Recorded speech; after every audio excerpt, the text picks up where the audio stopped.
لہجے کی حدیث دوسری شاید کتب حدیث میں موجود نہ ہو، اس طرز کی، اس لہجے کی، اس انداز کی روایت۔ یہ صحیح مسلم میں حدیث موجود ہے، نبی پاک علیہ السلام نے فرمایا رب قیامت والے دن فرمائے گا میں بھوکا تھا تو نے مجھے کھانا ہی نہیں کھلایا۔ اوئے ہوئے ہوئے، میں نے کہا اس مزاج کی دوسری روایت ہی نہیں ملے گی۔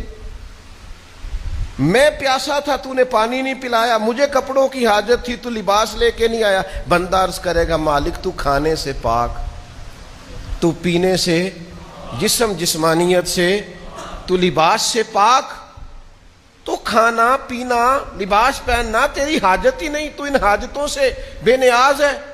تو رب فرمائے گا وہ جو تیرے پڑوس میں بندہ بھوکا تھا تو بندہ تو میرا ہی تھا نا،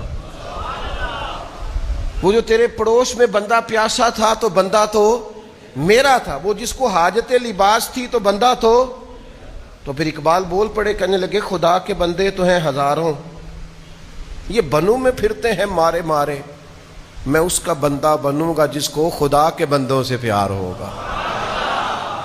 خدا کے بندے تو اور بنوں میں پھرتے ہیں مارے مارے، میں اس کا بندہ بنوں گا جس کو خدا کے بندوں سے پیار ہو۔ تو غرباء پہ خرچ کرنا ہے، مساکین پہ خرچ کرنا ہے، حصول اللہ کی رضا کا ہوگا۔